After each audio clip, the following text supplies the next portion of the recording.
The Yeti Radio, powered by DavidLeeImaging.com. David Lee Imaging in the Titletown Music Archive and the Live 365 app. Welcome to the Backstage Lounge on the YetiRadio.com. Don't fuck it up.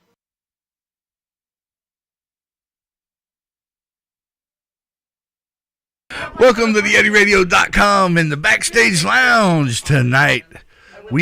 Today, I should say. We have Hooker Hill all the way from Tucson. Here they are with their intro single for you. It's called Devil's Canyon, right here on the Yeti Radio.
Here we are in the YetiRadio.com on the Backstage Lounge with Hooker Hill. Welcome, everybody. Yeah. Hi.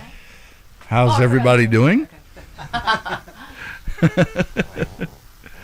One day, I'm hoping to hit the lottery one day so I can just buy a bunch of lavs and just mic everybody up when they walk in the door.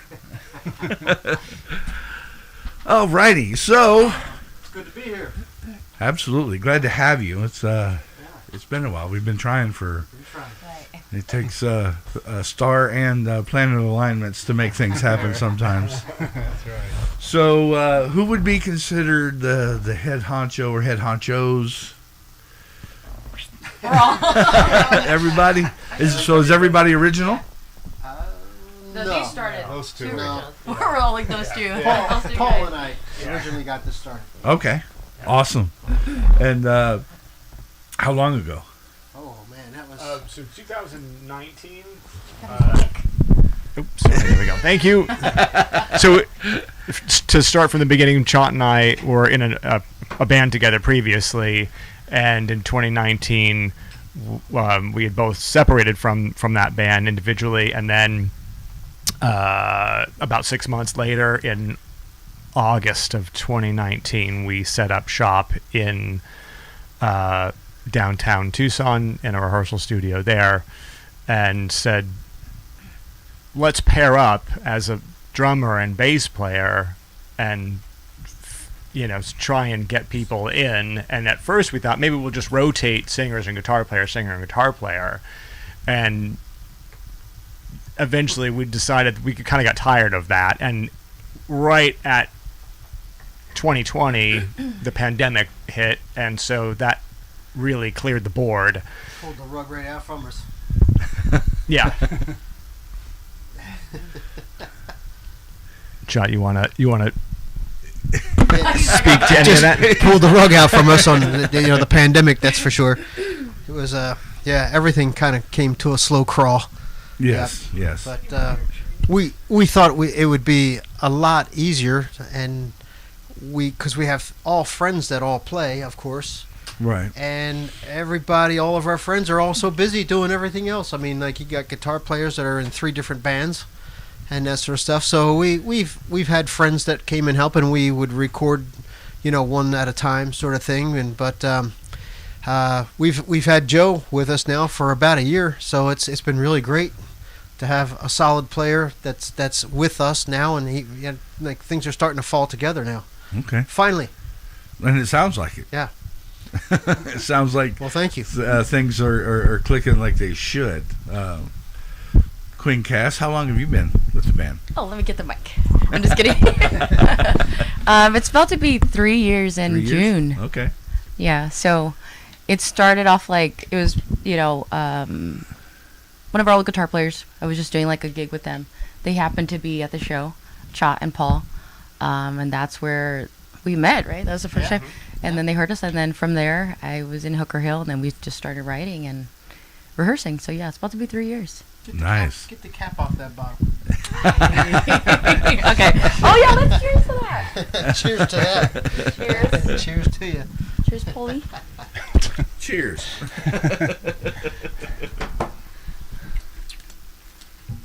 So let's see, Mr. Joe, what were you doing when they found you? Well, for the 3 years prior to meeting these guys, I was in a Blondie tribute / cover band. Okay. Kind of 80s rock, dance rock kind of stuff, and I'd had enough, completely. Enough rapture.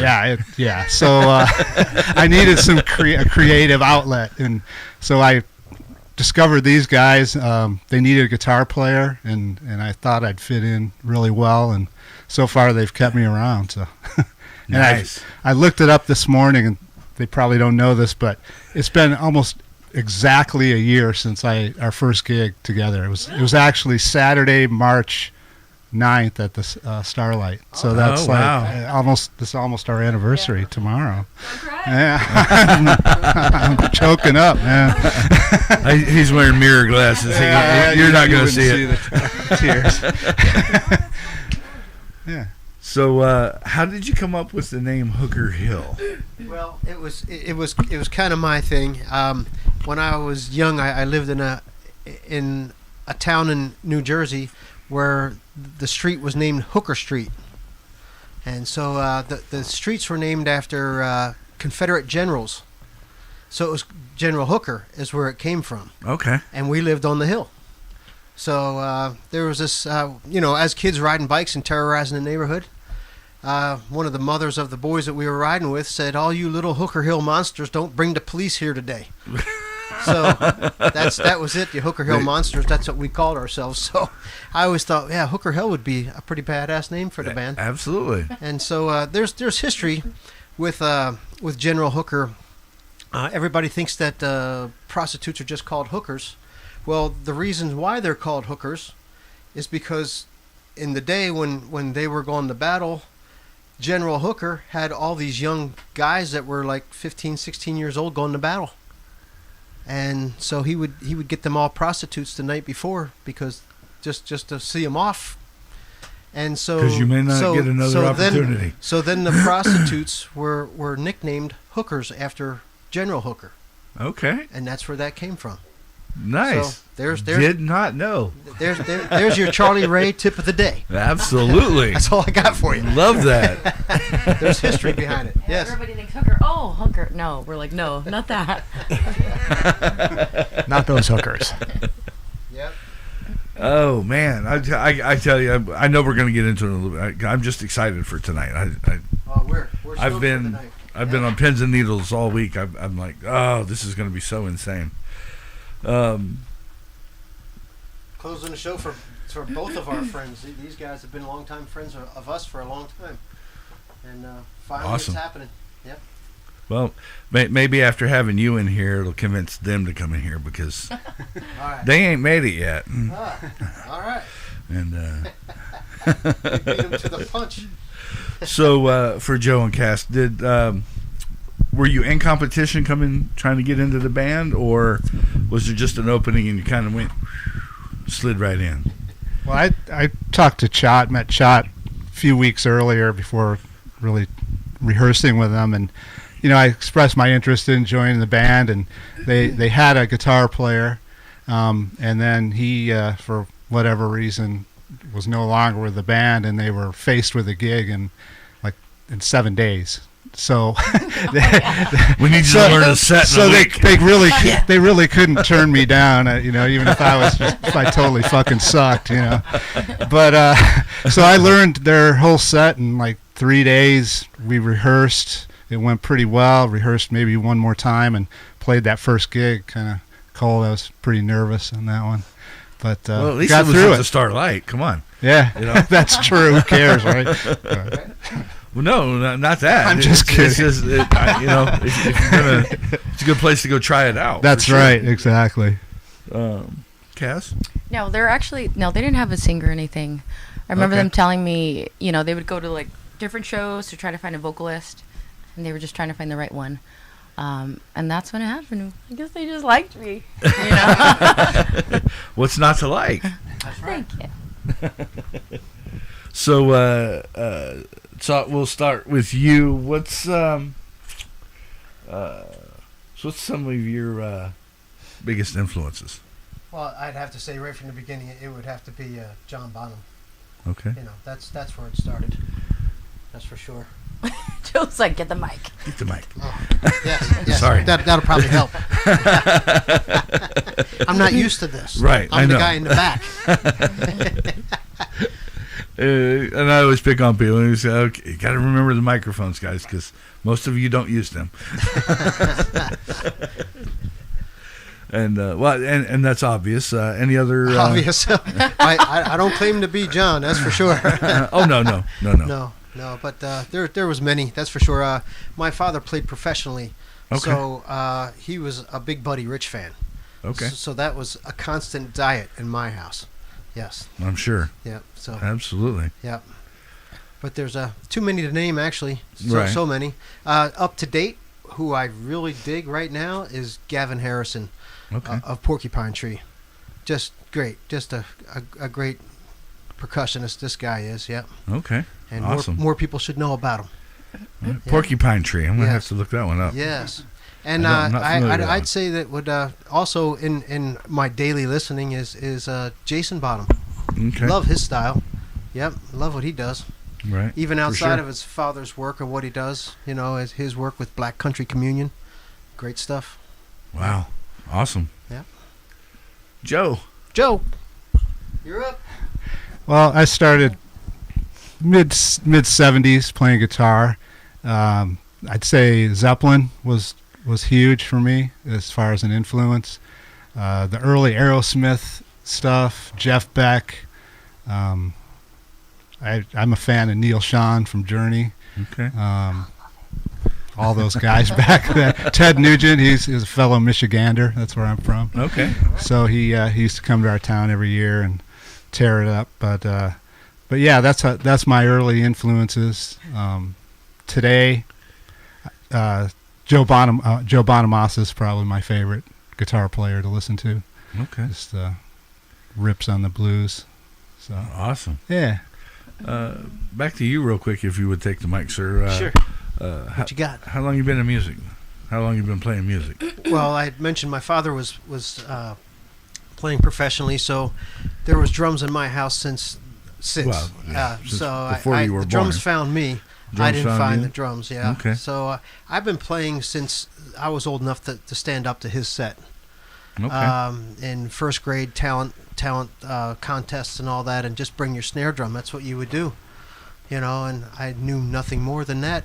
So, but very young, yep. Okay. I played at my uncle's wedding, and I was 8 years old, and that was very young, and the band was saying, "Do you want us to follow you, or you want to play, or that kind of conversation?" And I said, "Well, you guys play. I'll follow you, no matter what it is." So by the end of the night there with the wedding, they had me playing Wipeout with them. So the big hit, You're right. 8 years old and playing Wipeout. Right. Oh, yeah. Craziness. So yeah, That's awesome. it's been a while. Been a long while. All fun. Absolutely. It keeps you young. Yes. Yes. For sure. Yeah, for sure. What are you laughing at? Queen I Cass. was like, you're gonna get his age. You don't want to know his age. I didn't say anything. I know. I was like, don't say how many years. I know we're not far apart, so. Yeah. No, I've always, my influence has been Freddie Mercury, Prince, Bowie, Janis Joplin, Robert Plant, Steven Tyler, Dio, like the list goes on.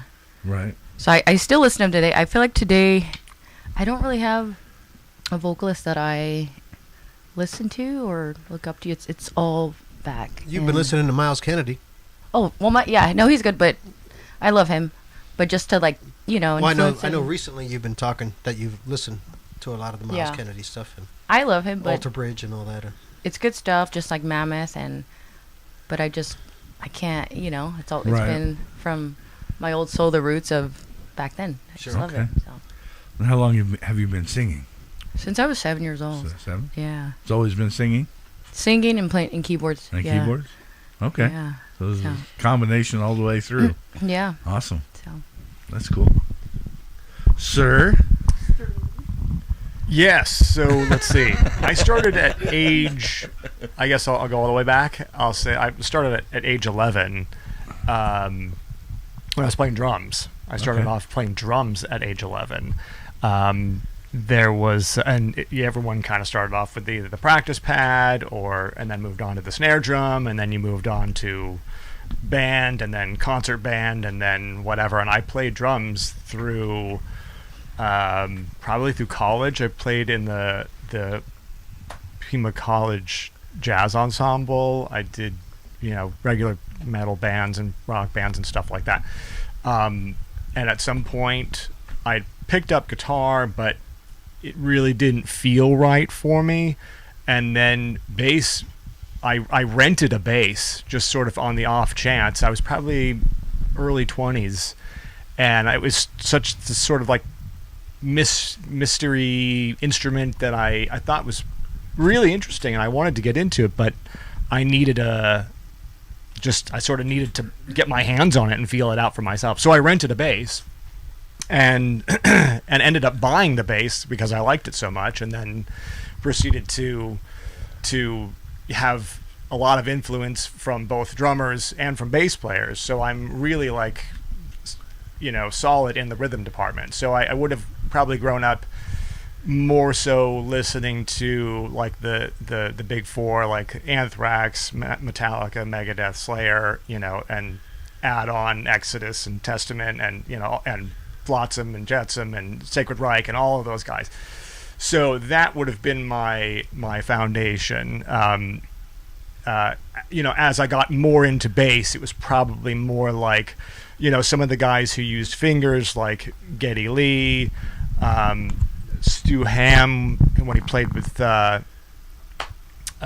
Satriani, and then there's guys who play with a pick, like Dave Ellefson or Glenn Hughes or Duff McKagan or whatever. All those guys were big influences for me. So I, as a bass player, I play both fingers and pick. It just depends on the song. Oh, okay. Because that was going to be my next question. Yeah, right. Which one do I like better? It's hard to decide which I like to do better. Guys like Geezer Butler, where he would play with fingers most of the time, but there's other guys who play with a pick and play very straightforward, in sort of a punk rock method too, that I like just as much, or really super clean like David Ellefson. So there's just different guys that sort of I drew influence from and used all of that influence to sort of shape my playing. And that's kind of how I started and where I am today. So yeah, nice. And growing up in my household, my parents were separated, but my mom was much more into like folk music, and my dad was far more into country and Western and that type of thing. So it was sort of like Neil Diamond and Peter, Paul and Mary and Paul Simon and whatever. And then my dad would have been like the Johnny Cash and Chris Christopherson and Merle Haggard and all of those guys. So that's kind of where I came from. So I applied my music and some of the songwriting in all the same ways. So you draw from everything, and it sort of helps to shape who you are. So there was a Memphis Nashville crossroad in your house. A bit, yeah, yeah. Okay. And then the heaviness, I think, of the West Coast, I think that got into me. We have I think in Phoenix, I think it has a strong like thrash root, right, big time. So. Very. And the West Coast with Metallica and Megadeth, and then East Coast has their own stuff, with Anthrax and stuff. Right. So yeah. Well, and it's funny because you said Flotsam and Jetsam, Yep. Sacred Reich. I'm from the East Side. I never heard of them until I came here, Sure. and I had to get introduced to them because I'm like, Yeah. what's this? I'm like, wait a minute. I think the Big Four ought to be a little bit bigger than just the four, personally. But hey, so we have Jersey, Michigan. Tucson. You're from Arizona, and you're Boston. from Arizona. Boston. Yeah. Okay. Yeah. So you said Pima for college, so I didn't know. Yeah. Yeah. So Okay. I moved to Tucson when I was a kid. I was probably about 9, 10 Oh, okay. ish. I think you're the second mass hole I've had here. Oh, okay. Yeah, so there was a lot of influence growing up as well. I lived really close to Great Woods, which is now I think the Tweeter Center in Mansfield. Anyway, I lived in Mansfield, so I could from earshot hear coming and going, like bands coming and nightly and things like that all the time throughout the 80s. So I heard a lot of 80s pop in my backyard. I remember hearing like the Police and stuff like that, and of course all of the Boston bands. You can name a million: the Cars, the Aerosmith, Boston. The list goes just on and on and on and on. So Absolutely. yeah, and I also worked in radio from 2005 to 2007. So my classic rock, is pretty much spot on. I just find it fascinating the difference between the East Coast and West Coast. Yeah, If you made it big, you were heard on both sides, but if you didn't quite make it like super big, then it was just East one Coast. side, or West Coast. Yeah. and that was weird. Yeah. When I got here, I'm like, I always thought that the East Coast had an easier time connecting because it seemed like you could tour up and down the eastern seaboard most of the year. Not during winter as much, but and that's how you made your audience, really. And then if you did get big, you were going to go, west of the Mississippi, right? And you make connections that way.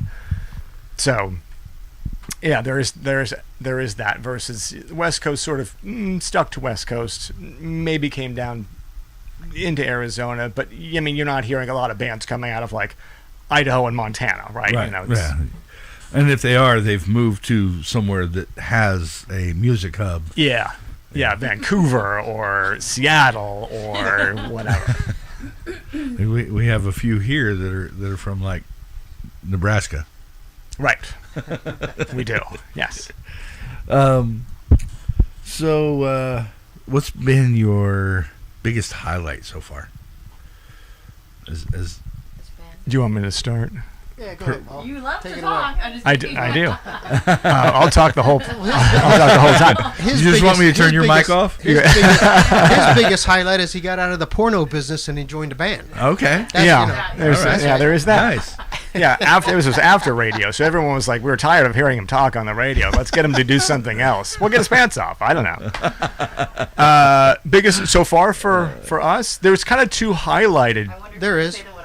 Okay, there's two highlights. So for me, and I am going to mention both, but you guys can reiterate. But first one was working with Derek Sherinian, who's a keyboard player we've been listening to. Probably me personally, I've been listening to at least since 1994 when he joined Dream Theater. Working with him as a prog rock guy. I mean, at heart, I'm a prog rocker through and through. So to work with him and have him be featured on our single soundtrack was Our first and only instrumental. it's an instrumental, and He's it's on that. Okay. So, And that was awesome. That's great. Yeah. Very cool. and then the second would have been probably opening for Mammoth. I would say. WVH. Yeah, would be a close second, and that was a big show. Right. Awesome. Those are the two major things. I mean, I can go into a lot more detail and tell stories all day long if you need me to.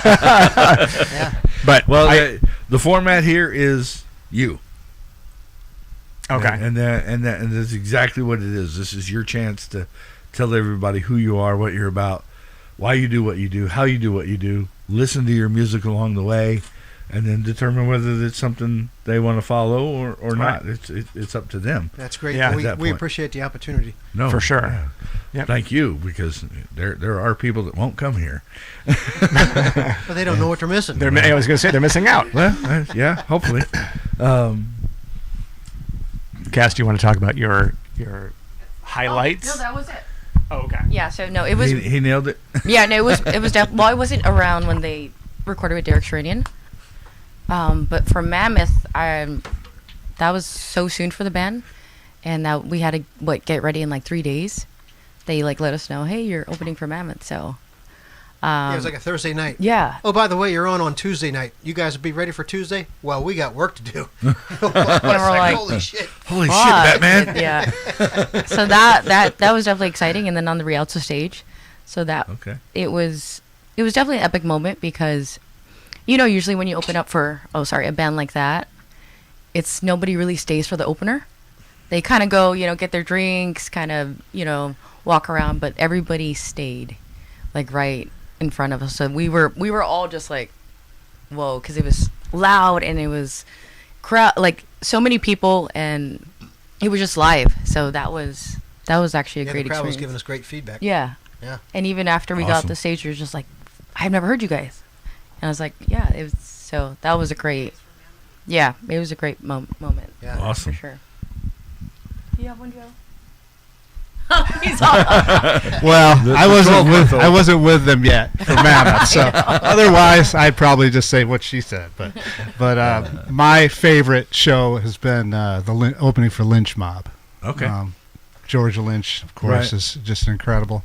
There was a good crowd at Encore down in Tucson, and I think that was my second gig with you guys. So I thought, okay, we're just going up from here. Who's next? Okay. I'm a George Lynch fan, and I keep missing it, and Yeah. I'm beside myself every time he comes through, and I'm just like, shit. Right. Yeah. But that's been my favorite show, but they've all been great, to be honest with you. and tonight's going to be even better. So We're just getting better. come on out Oh, yeah. to the 44. Tonight's going to be insane. People don't understand. Oh, it's going to be fun tonight. Oh, yeah. We've been looking forward to this one. Yes, we have. Yes. Yep.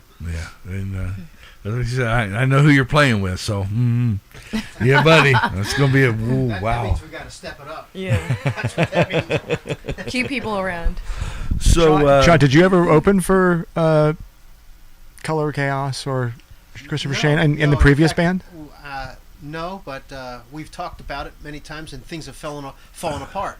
Yeah, Many times. many times. So this will be the first time for all that, and I've always respected Christopher Shane and Color of Chaos, and I've always looked up to them to think that they're great regional bands that when all the ZZ Tops and everything else that comes through the Phoenix area and everything, they call on these guys to support them, and I always said that's where I want to be. I want to be the supporting band in a regional thing like this, just the Phoenix area, and that would be great. So here we are, closing the show with them. It's a great honor.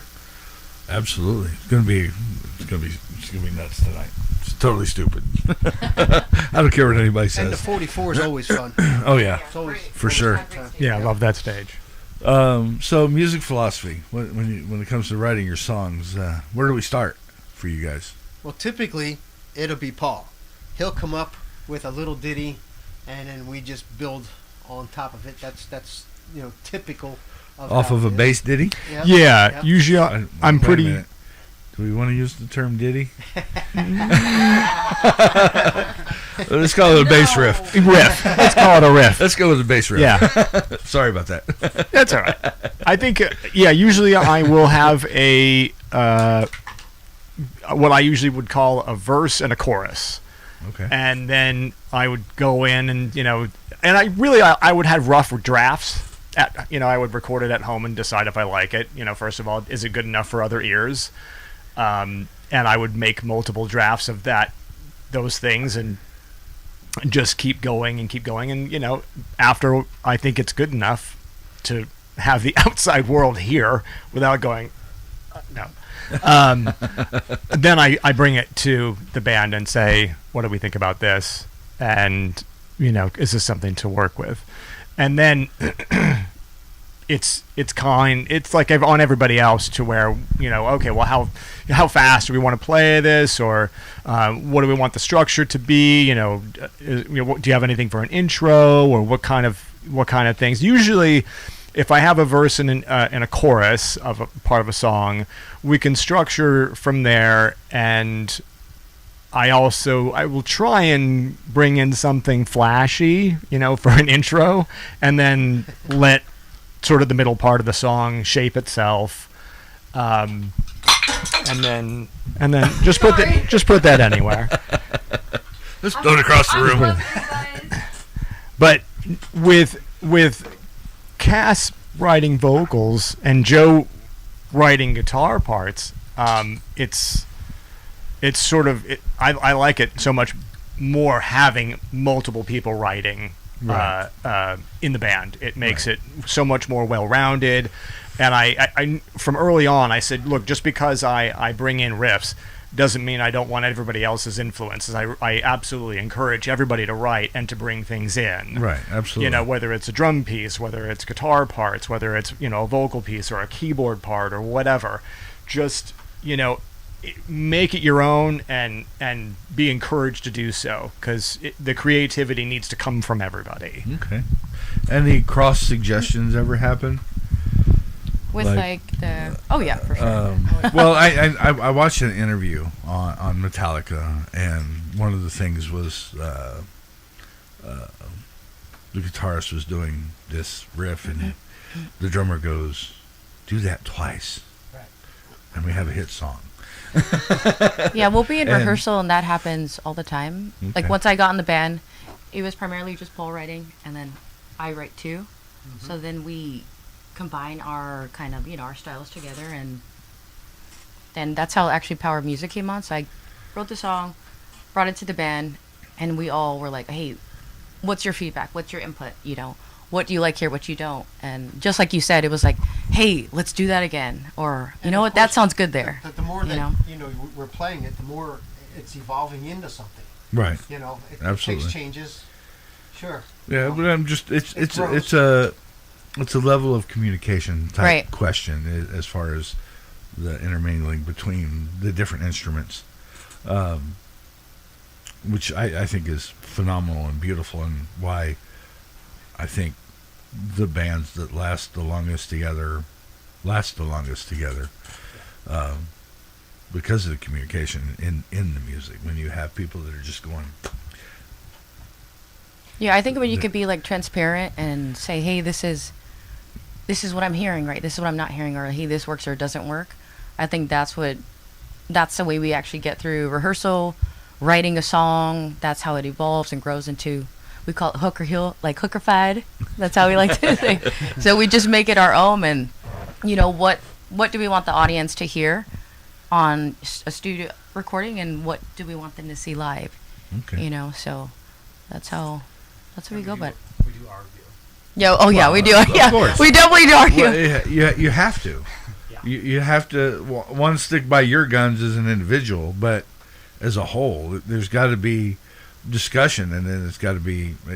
Sometimes it's going to get heated because you're going to be passionate about what you just did, and and if as long as you find the middle ground on it, who cares? Right. Beautiful Just shit it's happens. always about the music and what's best for the song and the band as a Okay. whole. Shot and I had it. Oh, sorry. He's like, now he's used to it. I need to get a couple more microphones down.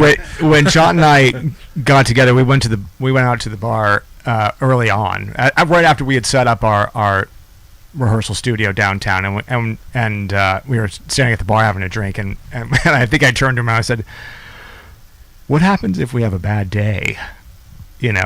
Like something is just awful, and it's just rubbing us the wrong way or whatever." And I think that we talked enough, and we said, you just come back to it next week.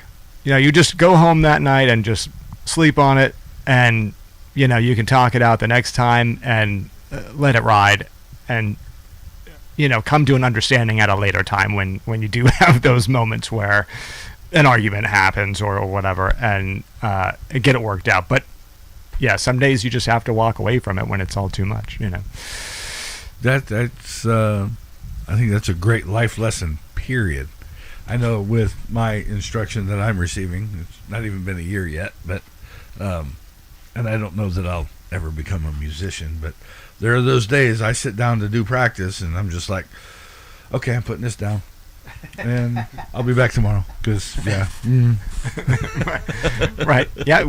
Individually, I'm sure we all have those moments as musicians where, things come out great one day and the next day, it's just you're not feeling it, and you got to set it down and walk away from it for a little while and then pick it up, and when it feels right, because sure, you can have days where you just blast and it sounds awesome, everything is great, or even through a performance where you have a performance that's just flawless and it was perfect and everything like that, and then you have performances that you just shake your head at and go, all right, well, I'll make the most of the next one and do what I can at home to practice, get to the band, practice with the band, rehearse the songs, and go forward, and just keep pushing forward, keep moving forward is always the goal.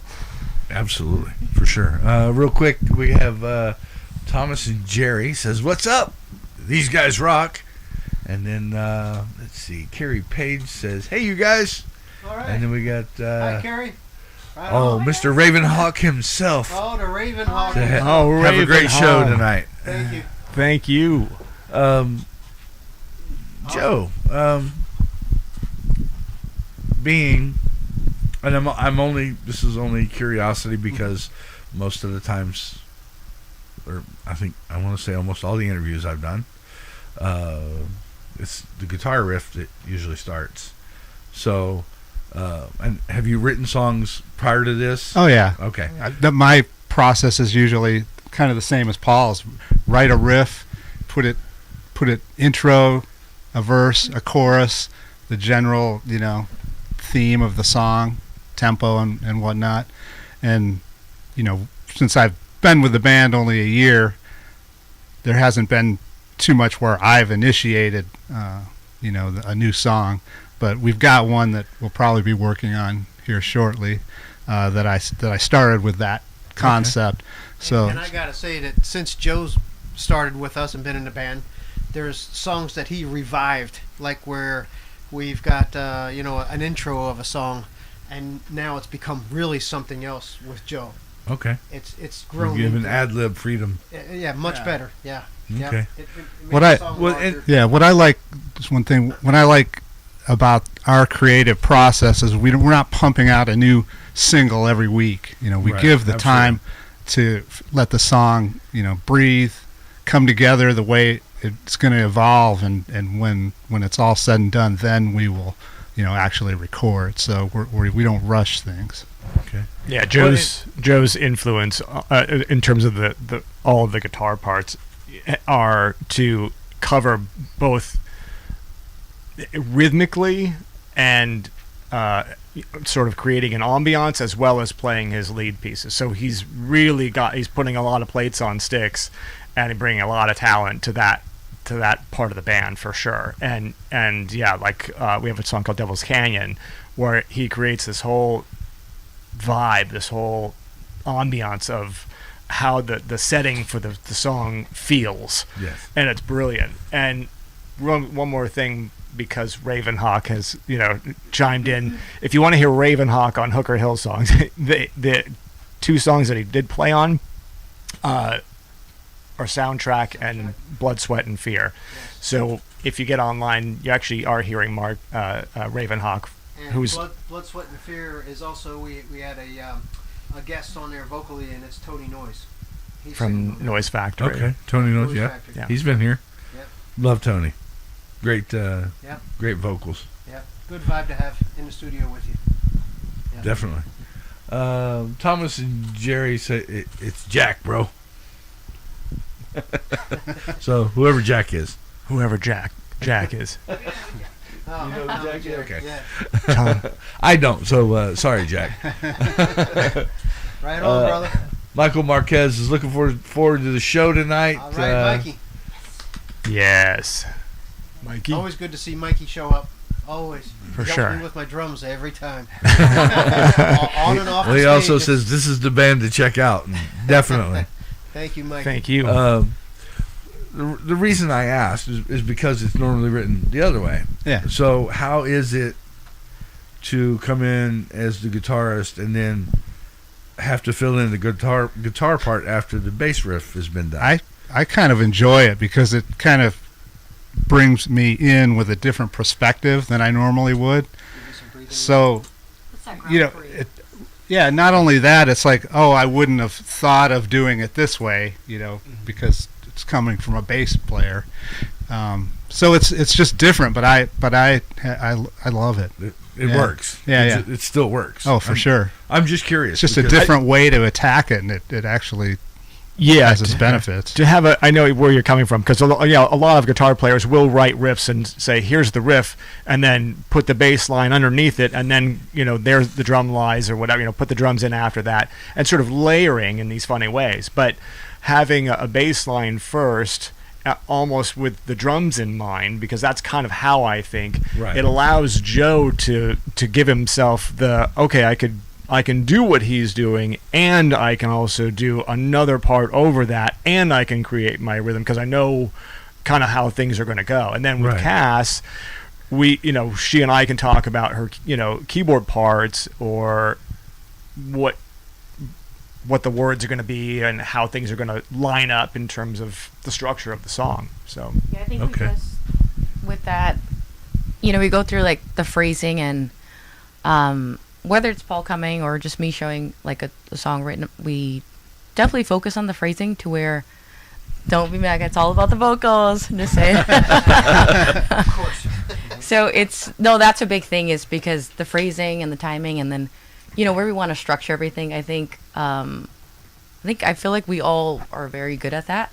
Like, this is where my instrument could go. This is where, and it's definitely, I think, a new thing for I don't know about Joe, but for sure Chop and Paul, because you guys never really had a keyboard player, right? Correct. So I think, and I don't think most bands now have a keyboard player. It's really just, 2 guitar players and Right. the rest of the band. So I think that adds a new kind of layer to it because of the synth and also piano. So Absolutely. yeah. So I enjoy it. I know some bands are trying to, yeah, but it's hard. Well, it brings It is, another yeah. dimension. Yeah. it is, because it's not electric guitar. It's not a bass. It's not, so it's Right. definitely different. But it adds, I think, that element to what we do. Yeah. Adds a lot of texture and Yeah. a lot of vibe. You can put it down as a foundation, or you can have your own voice. Right. Right. And that's how, if I'm writing, then I'm usually just going, because, left hand I do bass parts. So that's just how you, left hand, bass part, and then your harmony with your right hand. So when I write something, it's usually kind of I'm thinking like, oh, what would Paul kind of do? Or, what kind of tempo or rhythm would he do here?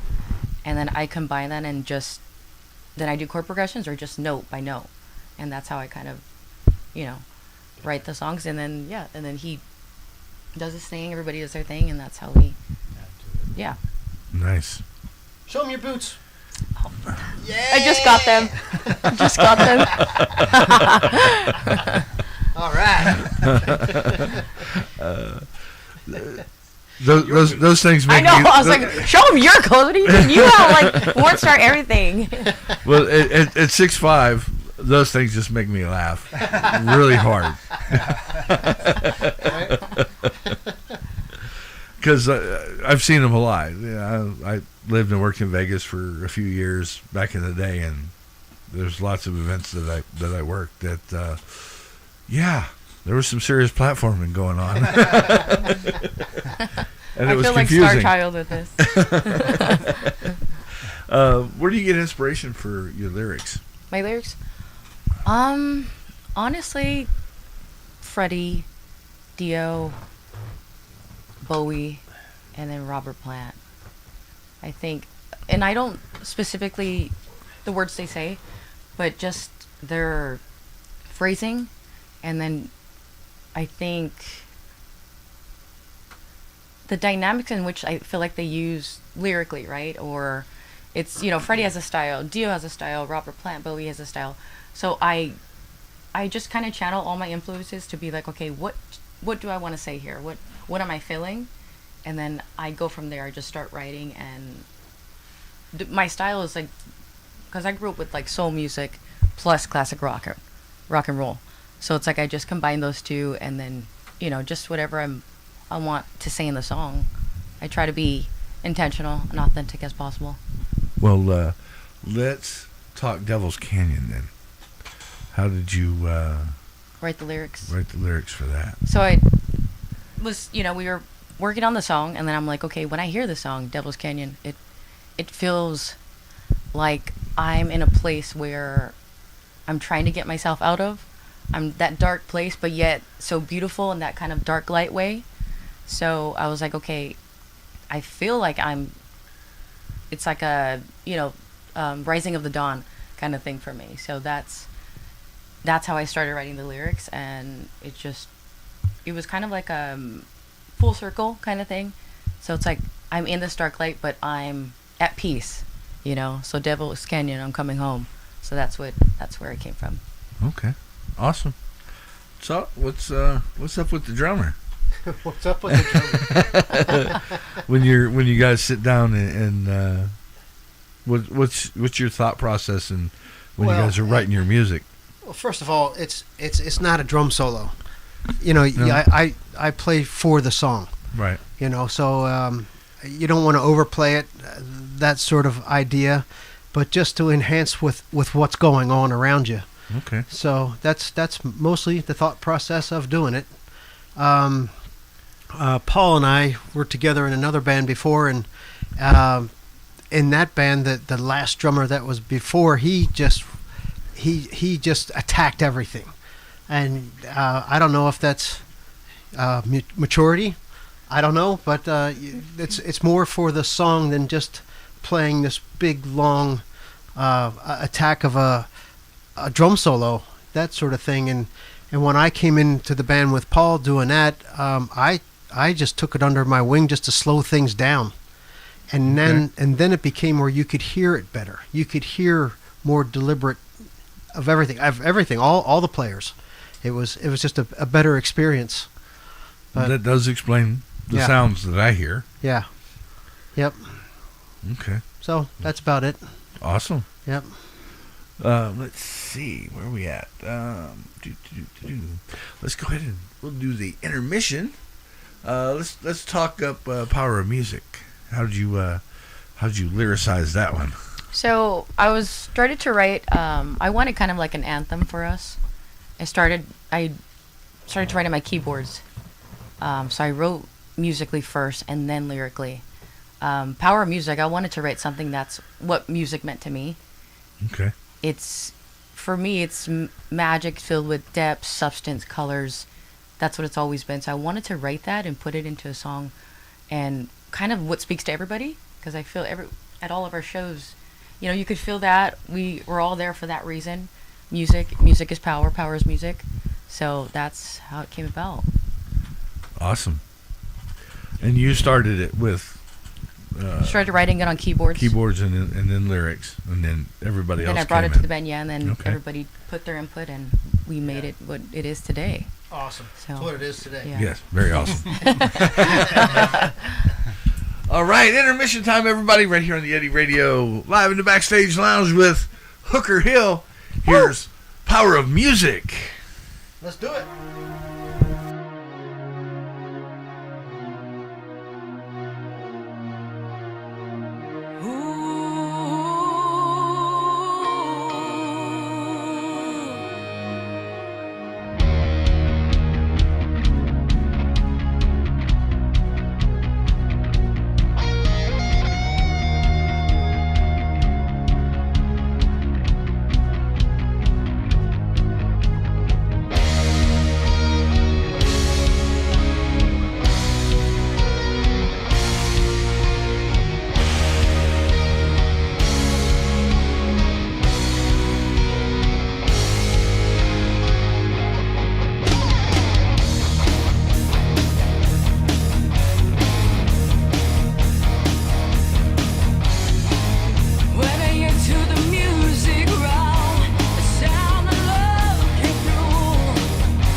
Back in the Yeti Radio, in the Backstage Lounge. It's Hooker Hill. Bitches! Damn it. Oh, silly craziness. Okay,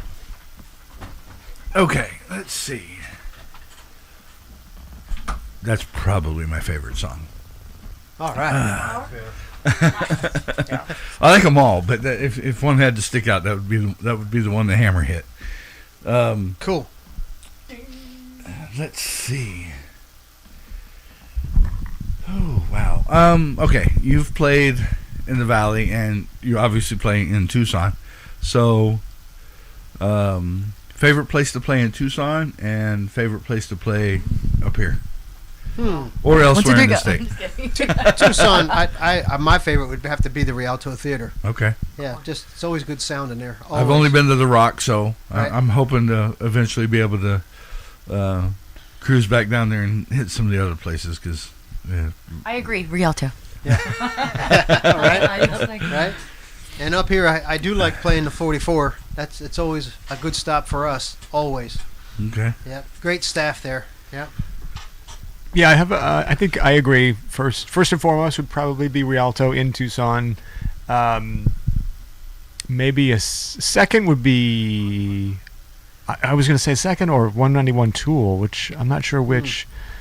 Anyway, that's a close second. I played the Rock. Truth be told, I played the Rock more times than I can imagine, and I've seen so many bands on that stage. Kind of growing up, I think maybe one of my first gigs was like a DRI gig at the Rock, and being pinned up against the stage as like a 15-year-old, that type of thing. And then here in the Valley. In fact, at one point, I thought we played so many gigs here in the Valley that we were almost more of a Phoenix band than we were a Tucson band. So, but yeah, the 44. The question never comes up. Which venue do you hate the most? That one's that never comes up. I played the fifth. Joe, do you have any favorites? I don't disagree with pleading the fifth part. I don't. No, we won't go there. All right. So, the interesting question. All right. Somebody's going to take you on tour, and you got to suggest anywhere in the world you wanted to go. Anywhere in the entire world. Where would you be going? To be on stage. Yes. Is that what you're talking about? Yes. Europe. Japan. Anywhere in Tokyo. Japan, anywhere in Europe. Yeah. We say, Joe. Oh, you're. And any specific places? No, I don't have for Europe. I feel like everywhere. Japan. I'd want to go to Ireland, Germany, like just everywhere.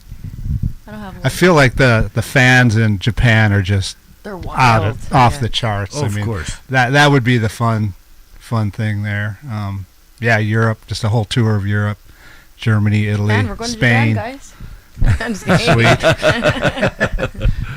Well, if I win a stupid lottery, I plan on doing some stupid shit. Right. So don't be surprised if your phone don't ring one day. I got to win first. Actually, I guess I got to play first, but.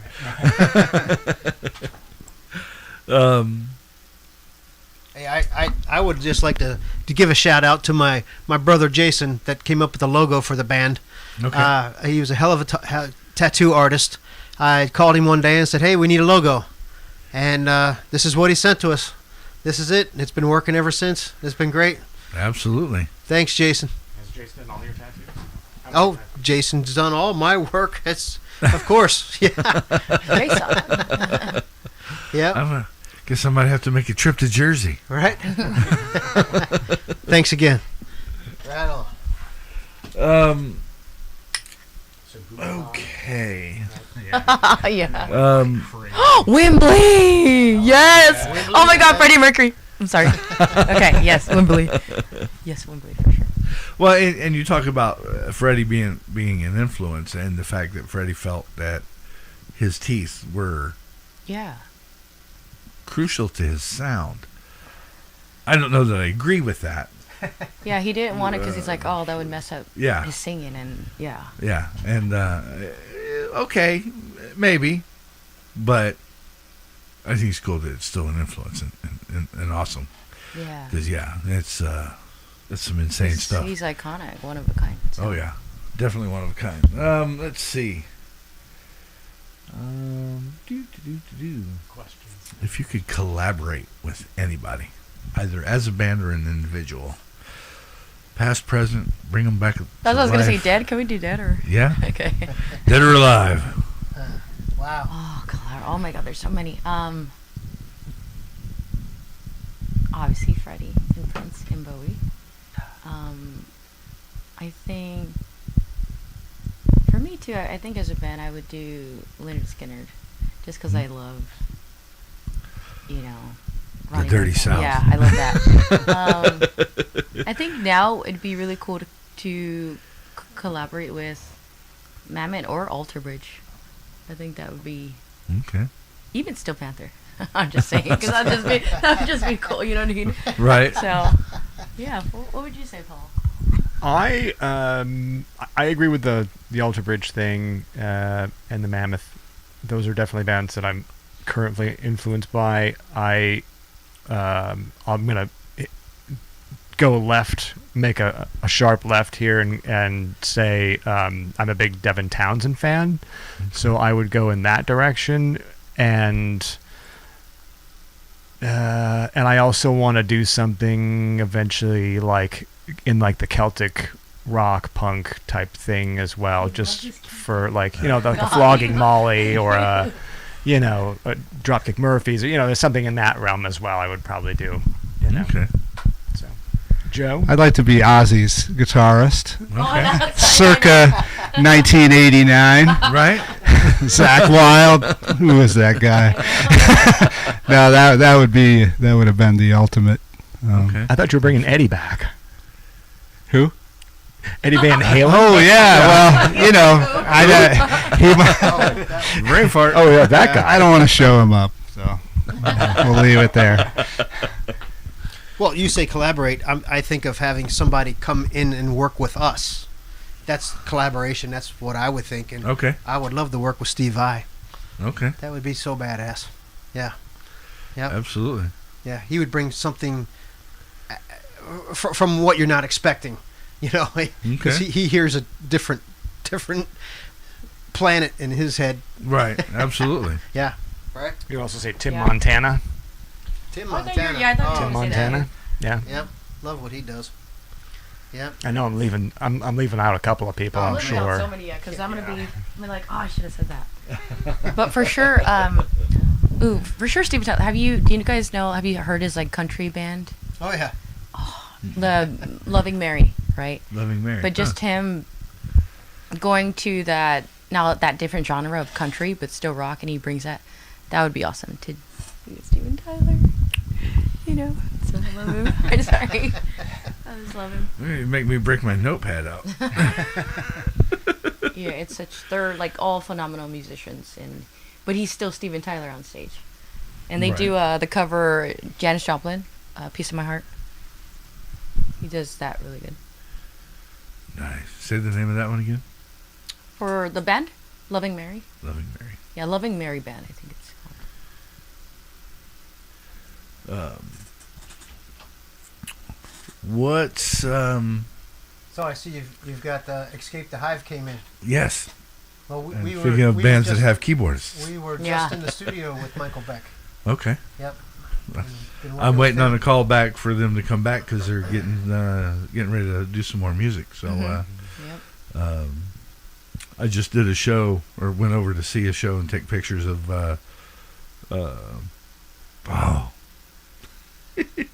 I'm not going to say the name because I'm probably going to screw it up because I'm not paying attention to it. But his bass player and drummer were playing with this band, and so I walked in. I'm like, "What? What the hell?" And they're like, "Yeah, we're just hanging out." And I'm like, "Okay, cool." And it was a great night. Went out back, hung out with them on breaks, and they were like, "Hey, we got some new music, and we need to get back in." I'm like, "Hey."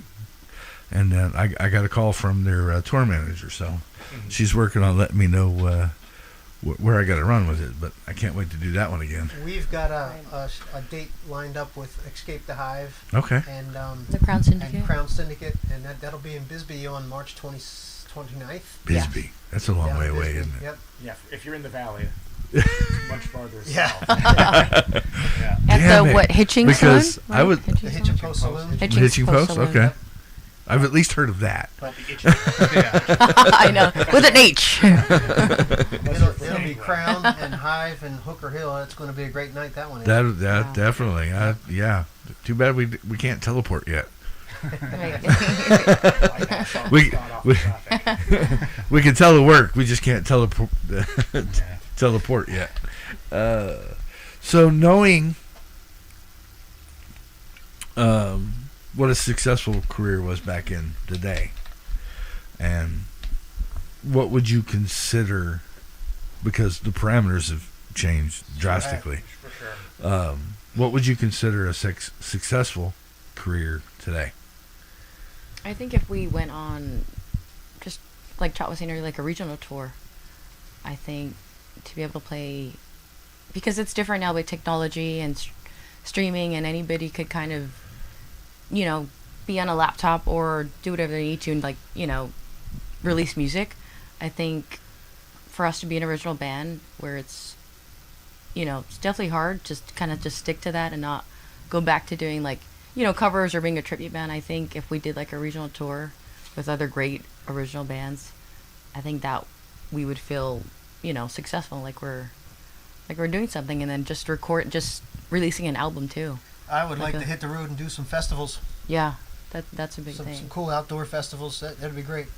Absolutely. I think that's A lot where of it is now, right? All the festivals and and recording.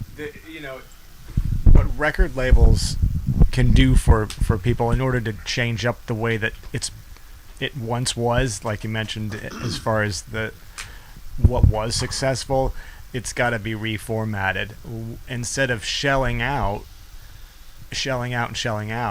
in order to make it back, why not pay people what they're worth, so long as that they're, the bands are releasing consistently, and allow some of the band to do their own back work, their own, social media or whatever, and then have a booking agent do tours. I mean, it would be successful.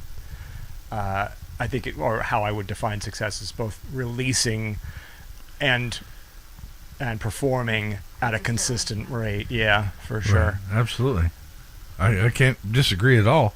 My thing is the simple fact that back in the mid to late 60s, the labels went to DC without telling anybody. They secret squirreled everything, and they got royalties instilled, and they were the only ones that benefited from it.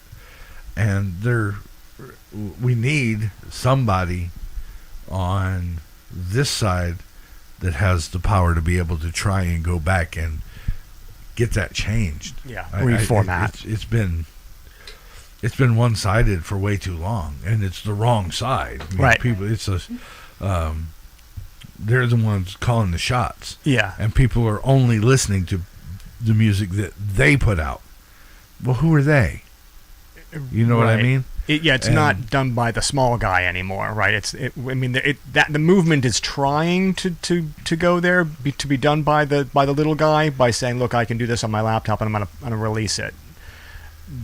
But you need a little bit more monetary assistance in order to get it kind of wider spread. And the other part of that is that I was watching this documentary that I'm sure a lot of people have watched, but Sound City is a great documentary, and it's the takeaway at the end of it is that yes, you can make music, and you alone can do it, and you can release it on your you can do it on your laptop and so on and so forth. But the real takeaway is that music is meant to be shared, and it's meant to be done with other humans, and it's meant to be provided to a wide audience who will take influence from it and make it their own, and to pay for it, and because it's worth it, right? It's not just worth fractions of a penny. Right. It's worth more than that, for sure. Absolutely. the bad part is there's so many people up here, and they all need to have their cut, and when it dwindles down to almost nothing. Right. And that's not fair, since you're the one doing the hardest part of the work. For sure. Yeah. A third of a cent for streaming. Right. Come on, Spotify. I do what I can. But there's also a rumor that there's a possibility that people might start taking their music off digital and going back analog. And if that's the case, there needs to be significantly more and better people like me that have the platform for the independents, so that it can get put out there. Because I think that's where a lot of the problem lies. Corporate America is in radio, and it doesn't belong there.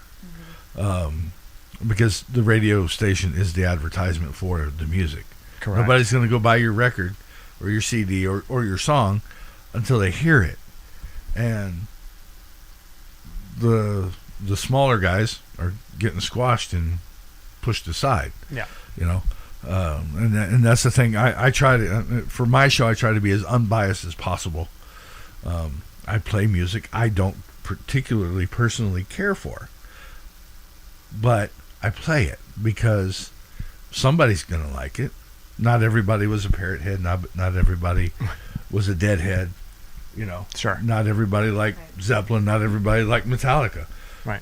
In any genre, you pick anyone. You know, their fan base compared to the population of the country or the world is minute. That's right. Mm-hmm. But it was enough to make a career out of it and have a blast doing it. Sure.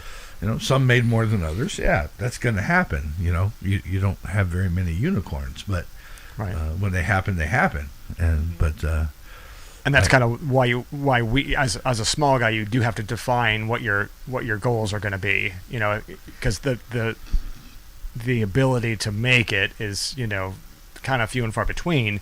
So you have to define what your own success is going to be. You know, how far do I want to take this? What are my short-term goals? What are the long-term goals? You know, and how willing is everybody to carry the torch and to see that through? You know, because there are, you know, as awesome as it is, there are still limitations too. I mean, you know, life still goes on. I mean, a lot of us still have day jobs. We have kids who are growing up. I mean, there are just... We just all have to be like on just the same level, and I think we are. I think that's why it works, because we all have that same goal mentality of like, we want to be this band and we want to do it together, and just gonna ride it out. Yeah, see where it write goes. great original music, and people love it. Great. If people don't, cool. We're still doing it because we love music, Right. and we want to You gotta create. be true to yourself. Yeah. Yeah. Your music's got to be true to you. The other people will come along, Yeah. one way or another. That's right. Right. And it's a beautiful thing, and you guys have an amazing thing going. So Thank you. I Well, wish thank you, Mike. you guys all the super best, because not only is the music good, you guys are great. You've Oh, always thank been awesome. What is there anything you could, if you could, change about the music industry today, other than kicking corporate out? But radio. Just if you could change, you know, even the terrestrial radio, it's what it's become. It's so bad. You know, it used to be an outlet where you could hear new stuff daily and you know, be tuned into what's going on. And I mean, how many times can you hear the same song in a week? Right. Again and again and again, and it's just like it could be better. You know, there was a time. He's all age. He's like, Operate my really- assistant. I know. He's like, look, grab the mic, John. There was a Joe's time. gonna turn into a I see mic you arm. like this. There was I a know. time when DJs would come in with new albums under their arm, and nobody's even heard of them before. And Right. they would come in and they would introduce you to Janis Joplin or whatever what they're playing that day. No one else knew about it. And on one radio station, you would have all these different genres of music. You would have, you know, R&B and soul all on one station, and then the next DJ would come in, and then he would have folk or rock or, you know, the acid rock or whatever, but you heard it all on one station instead of just, you know, one station that just plays strictly country. You know, you're getting an ear of everything, and you know they've lost that. They've lost their way. Well, and that's also become because of the populace, because I know way too many people that are musically, they wear blinders. Sure. Yeah. Period. Right. They're not open for change. They're not open for the next best thing. They you're like what you're they talking listen. about hitting the lottery. How about having a pirate radio with a giant transmitter? They'll hear you on the moon, you know? Yeah. Ever see rock on the desert? Right. Well, I did one interview, and the band showed up, and they walked in the door, and the first word out of somebody's mouth was, "Pirate radio at its finest." It would have a place, that's for sure. Oh, definitely. Yeah. I think pirate radio needs to take over. Down with that. And you don't want me playing your music? Tell me you don't. Right. Sure. If you do, let me know. Send it to me. I have several promoters and managers and whatnot that email me all the time. And one of them, even though he was sent to me from someone I know, somebody that's got a name behind him that sends me emails about new music, and I'm like, this is cool. Because I'm nobody, and I'm having fun, and I'm helping, but I know where my place is. Right. I'm not there yet. You know, I don't want somebody driving from Tucson to here to do an interview just to turn around and drive back to Tucson. Right. I ain't that big yet. I don't know if I'll ever be. Maybe one day, or somebody else, be that big that somebody, it would be worth it. But it's not worth it as far as your music career at this point in time. That's why I always suggest that, if you're coming up for a gig, let's set something up, get you in here early, and then you can go do the gig, which you're doing tonight, which is amazing. Tonight. I don't want anybody to take that out of context, because I just don't. If I was out adding thousands of listeners to your list, then okay, then you can drive up here and see me. But I think sorry. They're surrounding, whether like if you have a new release, right, or you have a single or that you just got done doing, or you're going to do the gig, or you just interviews are usually based around those types of events where you have like an interview and a gig, interview and a release, and whatever you're promoting. Yes, right, absolutely. And that way it gives you fodder to talk about things. Absolutely. With interviewers. So what does Hooker Hill have coming up other than tonight? We can talk about tonight, but I know we're just like about tonight. So after this is, like we just said, we're gonna play with Escape the Hive, Crown Syndicate, at the Hitching Post Saloon in Bisbee. So that's gonna be, and then we're gonna continue. That's what I was saying. So we're about to release 2 new singles. Can we say the names? Yeah. Okay. So I'm like, okay. That's All the Kings Men. We've been waiting for that one. So that we just kind of got that back today. So great feedback on that. And then our newest one we just recorded with Michael Beck is Ride.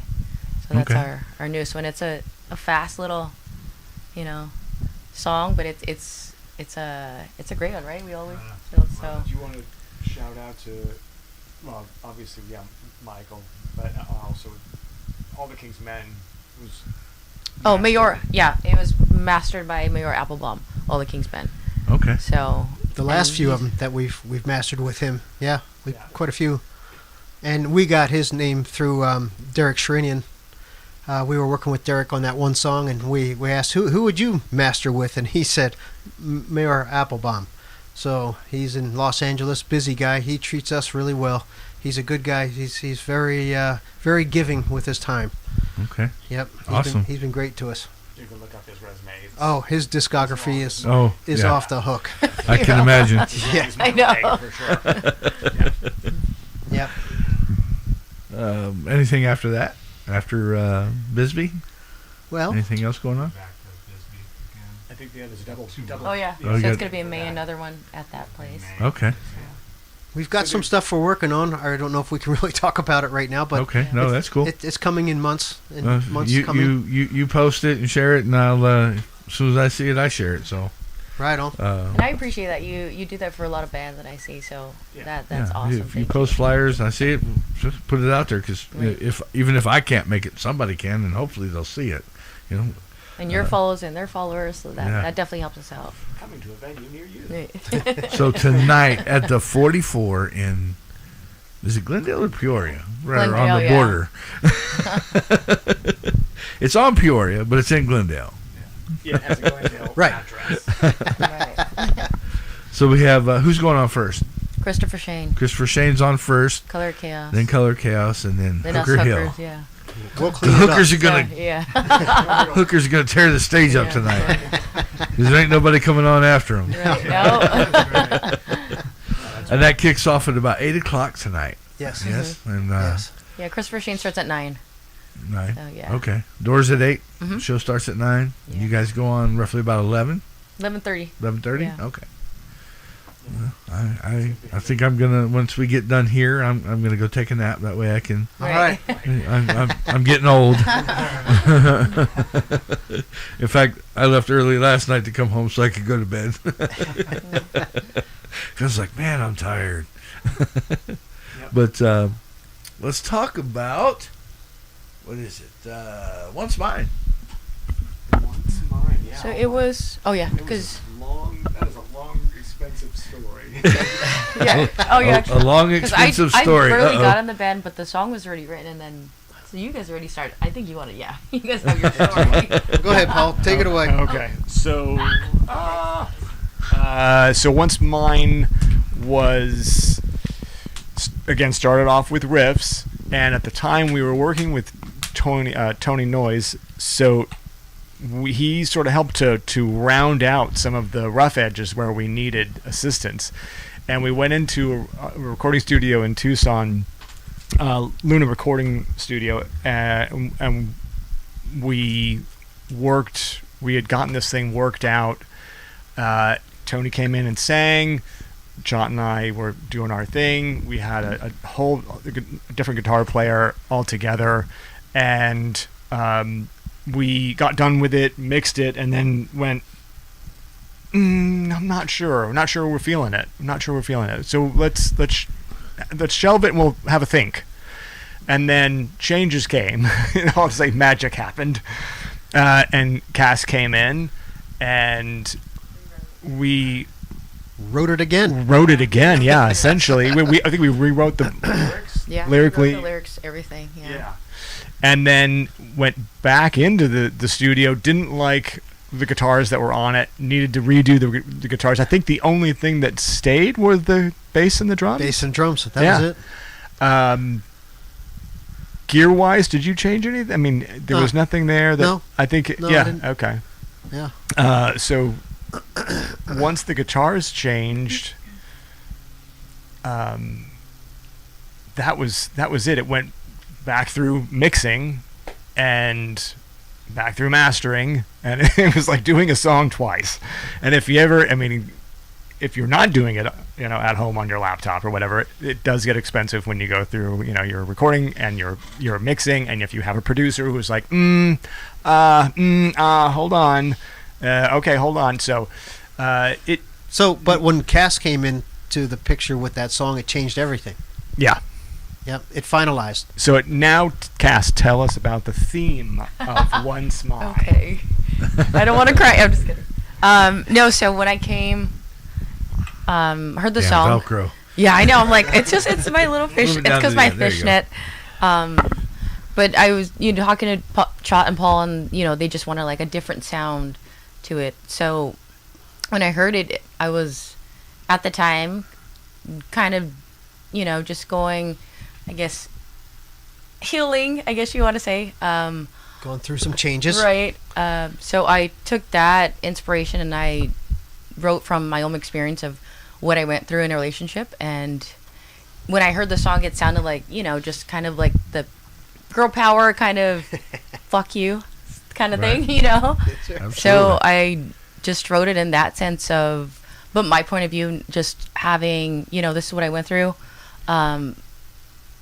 Kind of a full circle of, this is who I am, this is what I've become, and that was once mine kind of thing, and this is who I am, rebirth of who I am. So, yeah. So that's where the lyrics came from. And if Sweet. anyone's ever experienced a breakup, Yeah. this is their recovery. Right? Yeah, it was a very kind of just liberating to write in that sense, and for sure for women and of course men, but just I'm a woman, so we all go through that shit and we come out better and stronger, and that's where it stems from. Yeah. Yep. Awesome. That's very. I can't wait. All right. I've been listening to all three of them since we scheduled this, just so I have them in my head. So, but it has been great, and I do want to thank you all for taking time out of your busy schedule and Thank you, traveling and Thank coming you. up and hanging out. Thank you for having us. It's Yes. awesome. I feel honored and privileged, and this has been amazing. Just all of it. You know, you guys are number 74, so we're All right. working on getting to 100. And I can't wait to see when that one's going to be. Right. We're gonna have Yeah. to. Getting close. We're gonna have to figure out some sort of major spectacle to do with that one. I don't know. Absolutely. There's a But live show in there someplace. we have done some acoustic stuff 2 or 3 times, and yeah, I need to. I think I got it dialed in finally, but it took some time. In fact, the first one I did that That'd had be fun, huh? that had an acoustic in it. When it gets to the acoustic song, just turn the volume down a little bit because it's a little overdriven. But I will definitely see you guys tonight, unless something happens that keeps me from coming. That's my plans tonight, and it's already set You're in not going to stone. want to miss it. Oh, for I don't. sure. I did this, but if I do, I am not. You might stay away from me because I'm not going to be happy. Because I've seen all 3 of you in the past, and all 3 are great. And I think this is. If you're coming to the show, stay for all 3. Because if you Yes. don't, you are going Powerhouse. to miss out. Yeah. Yep. Power show from hell tonight. I haven't had time to think of a better phrase than that. So, but thank you again, and I'm looking forward to tonight. And we'll get on with the closer. All right. Here's Hooker Hill and Once Mine Thanks again. Thank on you. the Backstage Lounge in the Yeti. Woo! In the Backstage Lounge on the YetiRadio.com. Rock on.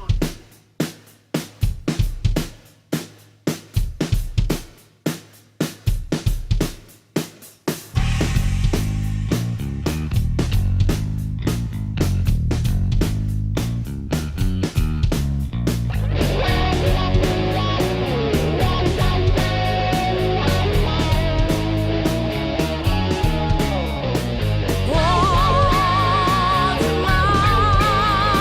mine.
It was Hooker Hill live in the YetiRadio.com on the Backstage Lounge.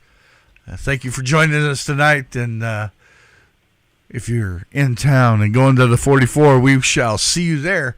Everybody say hi. Thanks for joining the Yeti tonight. And have a good one. Welcome to the Backstage Lounge on the YetiRadio.com. Now, the rest of the story. The Yeti Radio, powered by DavidLeeImaging.com. We can all be quiet and peaceable and have a few beers together and listen to the music. The Yeti.